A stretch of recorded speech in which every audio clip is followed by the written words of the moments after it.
Assalamualaikum teman-teman, saya Randy Ada, Sekilas IT. Banyak teman-teman di luar sana yang pengen rakit PC ya, dan bingungnya tuh antara pilih AMD atau Intel. Keduanya sama-sama bagus teman-teman.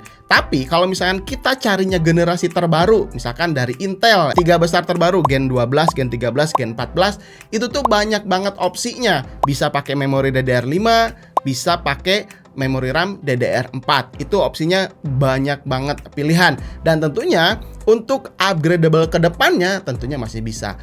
Dari AMD sama seperti itu. Yang generasi terbaru ya, sekarang Ryzen 7000 series, misalkan pakai Ryzen 5 7500F, itu kan soketnya AM5 ya, harus menggunakan memori RAM DDR5. Nah, tapi yang nggak bisa pakai memori RAM DDR4. Sedikit terbatas lah, tapi tetap sama-sama untuk upgradable ke depannya masih sangat jauh sekali. Jadi untuk AMD dan Intel menurut saya sih sama-sama bagusnya dan sama-sama recommended banget gitu ya. Nah, kebetulan di sini nih ya, ini saya pakai Intel i3 12100F. Ini Intel generasi ke-12 karena ya budgetnya ini nggak terlalu banyak, tapi tetap pengen estetikanya ada, terus performanya dapat, dan upgradable ke depannya tetap masih bisa. Ya udah, ini saya pilihkan ini budgetnya sekitar 8-9 jutaan. Nah, ada juga teman-teman di luar sana tuh yang nanya kayak gini, wah bang, kok prosesornya sama, GPU-nya sama, tapi harganya yang ini 9 juta, yang ini 6,5 juta, kok bisa gitu? Nah, itu tuh banyak banget faktor yang harus diperhatikan teman-teman. Misalkan nih ya, yang harganya 9 juta itu pakai casing apa, pakai cooler apa, pakai series motherboard apa. Nah, itu komponen-komponen itu harganya cukup jauh ya. Makanya prosesor sama, GPU sama, harganya bisa lebih mahal. Kalau misalkan harga yang 6,5 juta gitu ya, prosesor sama, GPU sama, ya pastinya casingnya yang biasa aja, power supply-nya yang biasa, seri motherboardnya yang paling murah gitu ya. Jadi jangan terpaut sama prosesor dan GPU aja, kita harus perhatikan juga komponen-komponen yang lain gitu teman-teman. Oke, kita lanjut aja ya, ini isi casingnya karena kalian juga penasaran. Ini tuh bisa main game si Horizon Zero Dawn. Kalian bisa lihat di sini ya, ini resolusi 1080p, presetnya rata kanan, ultimate, FPS-nya bisa gede kayak gini. Terus game The Last of Us. Nah, ini game yang cukup berat juga, tapi bisa dilibas oleh si PC ini gitu. Speknya ini menggunakan Intel i3 12100F, motherboardnya ASRock H610M HDP. Ini masih menggunakan memori RAM DDR4 ya teman-teman untuk si motherboardnya. Kalau misalkan pengen DDR5 juga bisa pakai seri B760 yang DDR5 bisa ditancapkan karena prosesornya udah support juga. Terus untuk memori RAM-nya di sini saya pakai XPG Gaming D35 2x8GB 3200 MHz ya. Ini udah cukup sekali. Sekarang minimal tuh RAM 16GB udah paling pas lah gitu ya. Untuk kebutuhan gaming, editing, online, streaming, pokoknya 16GB udah paling pas. Terus untuk storage-nya di sini saya pakaikan ya, ada Data Legend 850 Lite 512GB. Ya walaupun speednya ini tidak terkencang di kelasnya, tapi harganya untuk PCIe generasi keempat udah paling aman lah ya, paling murah gitu ya. Terus untuk GPU, nah ini GPU-nya saya pakai Sapphire RX 6600 8GB GDDR6. Dan tentunya ya, pilihan untuk GPU ini banyak banget ya, menang-meningnya ya. Wah bang, mending kita cari yang Nvidia. Ya bisa aja, kita yang barunya ini ya, pakai RTX 3060 gitu ya. Tapi harganya sedikit lebih mahal dari si RX 6600 ini. Tapi performa untuk main gamenya sama-sama teman-teman, ya hampir mirip-mirip gitulah. Cuman ya balik lagi ke kebutuhan dan keinginan si calon konsumennya ya. Apakah suka Radeon atau suka Nvidia, balik lagi lah. Kebetulan yang punya PC ini ya nggak apa-apa lah, nggak masalah. Yang penting FPS-nya kenceng, pakai Radeon juga oke. Jadi saya pilihkan RX 6600 gitu ya. Terus untuk power supply, nah ini power supply banyak juga pilihan ya, seperti tadi yang di awal saya bilang. Kalau misalkan budgetnya lebih mahal, power supply bisa lebih yang bagus. Tapi kalau misalkan budgetnya sedang-sedang, power supply yang sedang-sedang juga masih bisa digunakan dan cukup terjamin juga lah ya, karena kita harus lihat juga si power supply ini tuh punya sertifikasinya apa aja, proteksinya apa aja. Kalau misalkan udah memenuhi standar ya, standar minimum lah ya untuk mengangkat komponen-komponen dengan daya-daya seperti ini, ya udah itu bisa jadi salah satu solusinya. Dan perhatikan juga untuk si garansi power supply. Ini saya pakai Deepcool PF 500 watt ya. Ini udah ada 80 watt juga, udah ada sertifikasinya. Proteksinya juga cukup lengkap. Jadi menurut saya udah paling pas dengan rakitan PC seperti ini. Tapi kalau misalnya kalian pengen upgrade lagi, wah bang saya pengen upgrade lagi nih GPU-nya ke RTX 3070 atau ke RX 6700 XT, ya saya sarankan power supply-nya juga diganti juga, ya minimal XPG Pylon lah gitu ya, 80 plus bronze atau Cooler Master MWE V2 gitu ya, atau HP Pro 650 watt, itu supaya terjamin lah untuk keawetan si komponen-komponennya. Terakhir untuk estetika di sini, karena pengen estetikanya ganteng banget bang ya. Ya udah, saya pilihkan seperti casing rakitan PC yang kemarin. Ini PC Cooler C3T500 ya. Harganya lumayan cukup mahal juga karena udah include dengan fan ya, ada 6 dan termasuk commandernya juga. Ini bisa dirubah-rubah juga untuk si warna fan-nya gitu. Harganya 1.100.000. Kalau misalkan pengen lebih murah, ya udah kasih casing 400 ribuan juga tetap masih bisa gitu ya.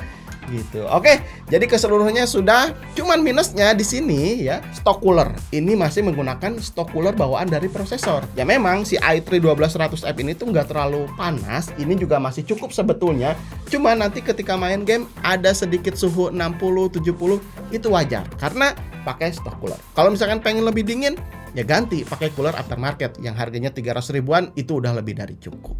Oke, kita lanjut ke pengujian PC-nya. Gimana performanya? Kita langsung saja gas sekarang. Let's go. Pengumuman penting dulu teman-teman. Sekelas IT dan FSP lagi ngadain giveaway Ramadan. Hadiahnya jutaan nih. Hadiah utama power supply Hydro G Pro 850 watt yang udah support PCIe 5.0. Cara ikutannya repost postingan Instagram giveaway Sekelas IT. Linknya ada di deskripsi. Dan sebutkan fitur unggulan yang kamu tahu tentang power supply Hydro G Pro 850 watt ini. Tulis di komentar postingan Instagram ya, bukan di YouTube ini. Semoga beruntung. Pertama kita mulai dulu dari benchmark 3D Mark. Ini ada Fire Strike mendapatkan all score 19.649 poin. Kalau kita lihat perbandingan dengan rakitan PC sebelumnya yang pakai Core i3 10100F plus RX 6600, skornya cukup tertinggal jauh di 16 ribuan.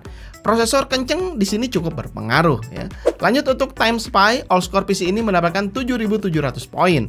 Di rakitan PC budget yang mendekati ini sih ada Ryzen 7 2700 plus RX 6600. Untuk poinnya sama-sama di 7.700-an karena si core dari Ryzen 7 ini lebih banyak dibandingkan si Core i3 12100 yang ada di PC ini. Walaupun generasinya ya udah lama, tapi tetap ya hampir seimbang. Lanjut di sini ada Pot Royal. Ini pengujiannya lebih ke performa GPU ray tracing. Jadi hampir mendekati lah ya, PC ini 3941. Terus PC yang lain juga ya mendekati 4000. Tapi ini kalau misalkan diulang-ulang kayaknya bakalan hampir-hampir sama lah gitu ya. Lanjut kita masuk ke pengujian gaming. Ini Horizon Zero Dawn, resolusi 1080p, presetnya ultimate, preset paling tinggi.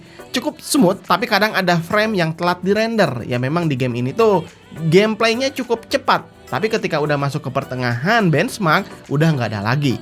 FPS juga masih playable di atas 80-an, suhu GPU berada di 71 derajat Celcius, begitu juga suhu CPU di 70 derajat Celciusan. Masih aman untuk dipakai harian, dan average FPS di akhir game mendapatkan 92 FPS.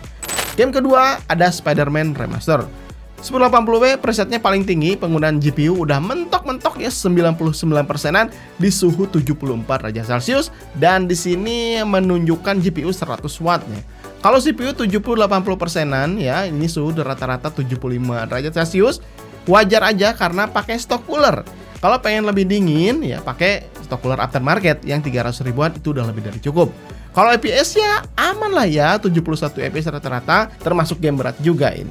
Game ketiga ini lebih berat lagi, The Last of Us ya, resolusi sama 1080p, presetnya high aja. CPU dan GPU ini terkuras banget ya, usage-nya di atas 90%-an. Tuh naik turun gitu ya. Ini suhunya berasa hangat. Kalau game yang seperti CPU bond kayak gini sih nantinya harusnya ya ganti cooler CPU ya, biar lebih adem tuh si prosesornya.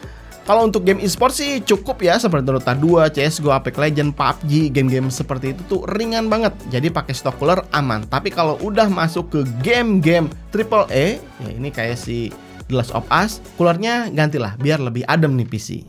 Oke, gimana menurut kalian setelah tadi melihat performanya ya? Ada 3D Mark, ada game ya di resolusi 1080p. Karena kalau spek seperti ini ya jangan muluk-muluk lah. 1080p preset high atau ultimate ini udah sangat cukup sekali. Kalau misalkan naik ke resolusi 2K, 4K, ya tentunya GPU dan prosesor GPU lah khususnya GPU-nya harus di-upgrade.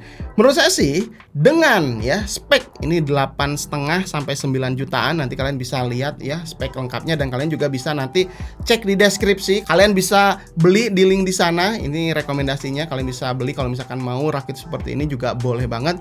Untuk performanya menurut saya sih sangat cukup sekali untuk dipakai main game ya. Resolusi 1080 udah oke. Bang, apakah ini bisa lebih murah lagi? Tentunya bisa ya. Bisa ganti casing ke yang 400 ribuan gitu ya. Bisa banget. Terus NVMe bisa pakai yang 128 GB. Jadi harganya lebih murah lagi. Bang, pengen lebih murah lagi gimana? Bisa banget. Cari motherboard dan prosesor yang second ya, bundling tuh. Bisa lebih murah. GPU-nya beli yang second bisa lebih murah. Ini bisa jadi 6 jutaan gitu ya kalau semuanya campur komponen second gitu ya. Gimana menurut kalian? Mending second atau baru? Kalau baru panjang garansinya, kalau second nggak ada garansi ya 2 minggu 3 minggu garansinya. Gimana menurut kalian? Apakah mending baru atau beli second? Coba komentar di bawah. Nah gitu kira-kira teman-teman, budget 9 jutaan dapatnya seperti ini, estetikanya dapat, performanya dapat, airflow-nya dapat bagus juga gitu ya. Ini udah pas dipakai kebutuhan live streaming, gaming, editing, online, kerja, ngerjain tugas, apapun lah. Ini pas banget. Oke gitu aja teman-teman, sampai ketemu di video berikutnya. Saya Randy Adha, sekilas IT. Assalamualaikum warahmatullahi wabarakatuh. Salam teknologi.